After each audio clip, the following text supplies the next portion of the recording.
समृद्धि जी, सोलन हिमाचल से। राधे राधे महाराज जी। महाराज जी, समर्पण और कर्म का सही अर्थ क्या है?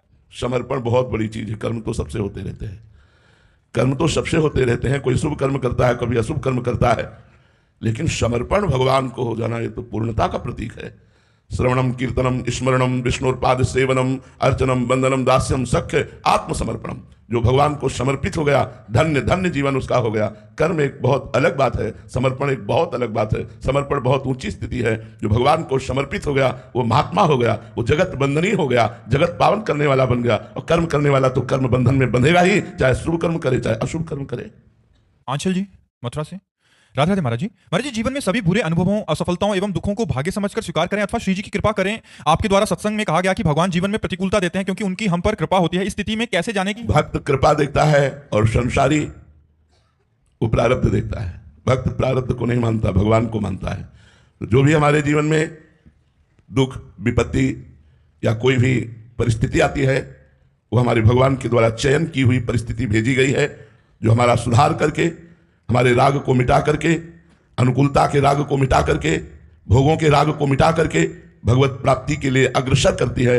वो हमारे भगवान के द्वारा चयन की हुई परिस्थिति होती है। ये भक्त चिंतन करता है। लेकिन संसारी को मानना चाहिए ये मेरा प्रारब्ध है, जो शुभ अशुभ परिणाम में सुख दुख संपत्ति विपत्ति दे रहा है। तो संसार में कानून के अनुसार प्रारब्ध है, भक्ति में कृपा के अनुसार भगवान की कृपा के द्वारा परिस्थिति चयन की गई है, जो हमारी उन्नति और मंगल का कारण है। प्रियंका जैन जी। राधे राधे महाराज जी। महाराज जी, आत्मा और शरीर का क्या कनेक्शन है? और कोई कनेक्शन नहीं। जड़ चेतन ही ग्रंथि पड़ गई। जड़ है शरीर और चैतन्य है आत्मा। जड़ चेतन ही ग्रंथि पड़ गई। यद्यपि मृषा, मृषा माने झूठी, पर छूटती कठिन ही, छूटना बड़ा कठिन हो गया। जैसे दूर पड़े हुए रस्सी में सर्प का भ्रम हो जाए, तो या तो वहां पहुंचा हुआ रस्सी के पास कोई व्यक्ति खड़ा होकर दिखाए कि ये सांप नहीं रस्सी है, या हमारे पास इतनी लंबी टार्च हो कि मैं प्रकाश में देख पाऊं कि सर्प नहीं रस्सी है, तो हमारा भ्रम दूर हो जाए। ऐसे ही शरीर को भ्रम से हमने अपना स्वरूप मान लिया। अब या तो पहुंचा हुआ ज्ञानी हमको इस बात का अनुभव करावे अपनी कृपा से, या हमारे अंदर खुद ज्ञान का प्रकाश ऐसा हो जाए कि मैं देख पाऊं कि जड़ चेतन में कोई ग्रंथि नहीं है, ये केवल भ्रम है। भ्रम के कारण मैंने अपने को शरीर मान लिया, इसीलिए बार बार मेरा जन्म मरण होता है। मुझ अविनाशी का, मुझ अजन्मा का जन्म होता है, बार बार कर्मों से प्रेरित होकर। क्योंकि शरीर राग के कारण कर्म होते हैं, शरीर राग के कारण हमारी दुर्गति होती है। और शरीर राग एक भ्रम है, ना कि बंधन। स्वयं को ना पहचानने के कारण, स्वयं को शरीर मान लेने के कारण उस निर्विकार आत्मा को, अविनाशी को, अजन्मा को बार बार कर्म बंधनों में जन्म लेना पड़ा। बार बार भ्रमात्मक नाना प्रकार के दुख सुख के थपेड़ों में उसे बहना पड़ा। इसलिए गुरु की शरण में जाकर उनके द्वारा दिए हुए नाम मंत्र की उपासना से शुद्ध ज्ञान प्राप्त करके जो हम मुक्त हैं उसका अनुभव हो जाता है। कभी बंधन न था, न है, न रहेगा। पर जब तक उपासना नहीं होगी तब तक ये भ्रम नष्ट नहीं होगा, और जब तक भ्रम नष्ट नहीं होगा तो बार बार जन्म, बार बार मरण, ये हमें भोगना पड़ेगा। हरदीप सिंह जी। राधे राधे महाराज जी। महाराज जी, आपके श्रीमुख से शरणागति के बारे में सुना। महाराज जी, वाहिगुरु जी के चरणों में पूर्ण समर्पण या शरणागति कैसे हो? वाहिगुरु वाहिगुरु वाहिगुरु, बार बार उनका नाम रटो। उनकी जो वाणी है, वाहिगुरु की वाणी जो है, गुरु वाणी, उसका गान करो और उसके अनुसार आचरण करो। गुरुवाणी के विरुद्ध आचरण मत करो। गुरुवाणी जो आदेश करती है, संतों का संग करो, संतों की सेवा करो, हरि नाम रटो, खूब नाम जप करो, संतों का संग करो, इसी से वाहिगुरु की शरणागति पुष्ट हो जाएगी। देवयानी जी, मुंबई से। राधे राधे महाराज जी। महाराज जी, गुरु की आज्ञा अक्षरशः पालन करने में त्रुटि हो जाती है बार बार, परंतु हृदय में अगर गुरुदेव और रसिकों के प्रति गहरी आसक्ति हो तो क्या गुरु आज्ञा पालन वो करवा देंगे उनकी कृपा से? यहां हमें संशय होता है। यदि गुरु में या रसिकों में आसक्ति है तो आज्ञा पालन का उल्लंघन हो ही नहीं सकता, हो ही नहीं सकता, बिल्कुल नहीं हो सकता। आसक्ति ना होने के कारण उल्लंघन होता। हमारा प्यारा हमको कुछ कहे और हम वो बात सुने ना, हम उसके अनुसार चले ना, इसका मतलब हमारे प्यार में कमी है। नहीं तो प्यारा कह दे तो प्राण त्यागना भी एक सरल बात है। रसिकों में आसक्ति शब्द का जो आपने प्रयोग किया, ये मोक्ष का स्वरूप है।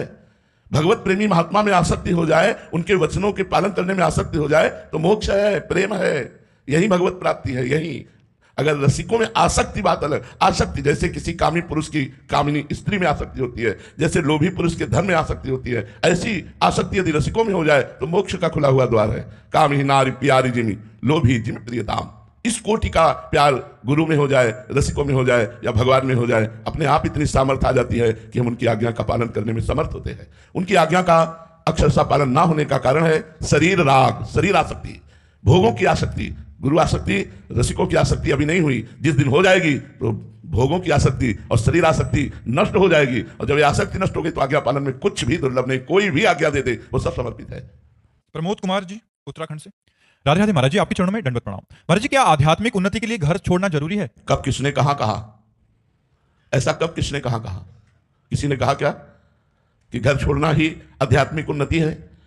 कहां भाग के जाओगे जहां आध्यात्मिक उन्नति है? कौन सी गुफा में बैठोगे जाके? किसी न किसी आश्रम का ही आश्रय लोगे, पेट तो भरोगे ही, कपड़ा तो पहनोगे ही, छत के नीचे तो रहोगे ही, तो क्या फायदा घर छोड़ना? अरे भैया, राग छोड़ा जाता है, घर नहीं छोड़ा जाता। राग छोड़ने की जरूरत है, उद्देश्य पक्का करो, घर में रहो। अगर आप गृहस्थ में रहते हुए यही बात कर ले तो कहीं भागने की जरूरत नहीं। कहां भाग के जाओगे? कहां नहीं माया है? गो गोचर जहां लग मन जाई सो सब माया जानो भाई। कहां भाग के जाओगे? हिमालय में माया नहीं है क्या? इसलिए मेरी बात मानो, भगवान की प्राप्ति के लिए घर छोड़ना आवश्यक नहीं है, गंदी बातें छोड़ना आवश्यक है, गंदे आचरण छोड़ना आवश्यक है, गंदा भोजन छोड़ना आवश्यक है। अच्छे आदमी बनो, खूब नाम जप करो, माता पिता की सेवा करो, समाज की सेवा करो, इसी से भगवत प्राप्ति हो जाएगी। भगवत प्राप्ति के लिए घर छोड़ना आवश्यक नहीं है। ये कह दो फिर आप बाबा जी क्यों? मेरे भाग्य में लिखा था।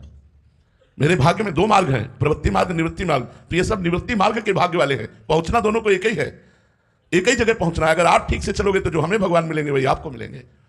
हाँ, आप अपना कल्याण कर लो, ये कठिन बात है, लेकिन साधु यदि सही ढंग से भजन कर लिया तो लाखों का कल्याण कर देगा, लोक के लोक का कल्याण कर देगा। यह अंतर है निवृत्ति और प्रवृत्ति मार्ग में। आप भजन करके अपना कल्याण कर लो, ये बड़ी बात है, लेकिन अगर संत भजन ठीक से कर गया तो सा लोकांत तारयति, वो स्वयं तर जाता है, स्वयं तर जाता है और लोक के लोक को तार देता है। इतनी सामर्थ्य उसमें आ जाती है। इसलिए गृहस्थ धर्म में रहकर परोपकार करते हुए, माता पिता की सेवा करते हुए, धर्म से धन कमाते हुए, परिवार का पोषण करते हुए, नाम जप करते हुए व्यतीत किया जाए तो जो एक सन्यासी को गति होगी वही एक तुम्हारी गति होगी। इसमें कोई अंतर नहीं है।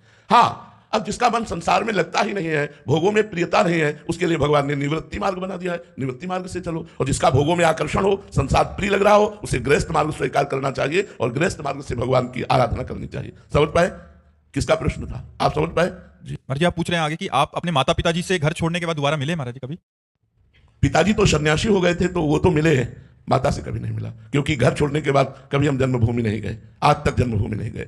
जिस दिन से घर से निकले आज तक जन्मभूमि नहीं गए। पिताजी सन्यासी हो गए थे इसलिए आकर के वृंदावन में मिले थे, माता जी कभी नहीं मिले। और उनका शरीर हमारे निकलने के कुछ ही वर्ष बाद पूरा हो गया था।